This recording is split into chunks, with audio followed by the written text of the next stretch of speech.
What is up, guys? Brittany here with Britt's Hobby Shop, and today I am going to be cracking this ANACS case open.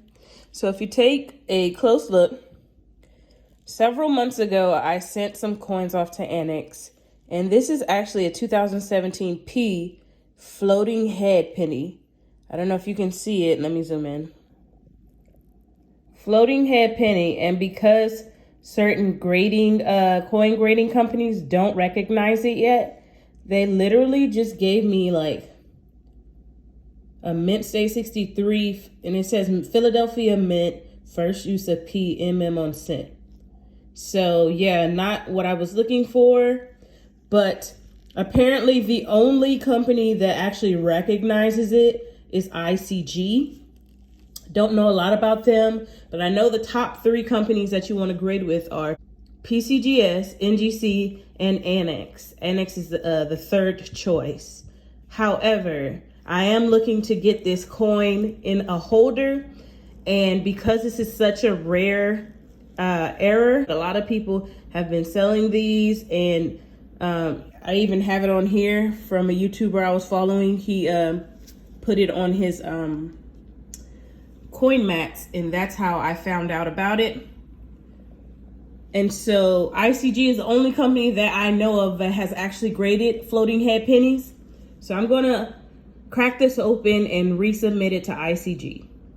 So yeah, I just wanted to show you guys the process. These are the tools I'm gonna use, as well as a flathead screwdriver to try and pry it open. So let's get into the video. All right, guys, so what I'm doing now, I've been working on this for about 5 minutes. I've been using this tool. It seems to be the most, efficient. And so I'm working on prying the top open. If I can get under this, then I can take the flathead and put it in there and pry these 2 pieces apart, because there's 2 pieces put together that is holding the coin in here. So if I can get this top open, I'll be able to pry it open with the flathead. So I'm gonna keep working at it.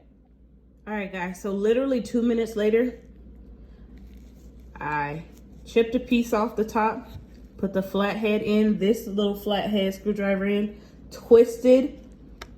I twisted the flathead screwdriver. When I put it in, I twisted it like that, and it popped up. And so I definitely would recommend something more heavy duty, but this is doing the trick for me. And now I'm gonna go ahead and open it. All right, 30 seconds later, it is open, being held in this little thing right here. Take it out so I don't damage it. But yeah, guys, literally a 5-minute process. If you have the right tools, just go in from the top, don't go in from the bottom, because you don't wanna risk like messing with this. Go from the top. Use something like this, and make sure you have that flathead on deck, and you'll be good to go. So I hope you guys enjoyed this video. Don't forget to like, comment, and subscribe, and I'll see you next time. Peace.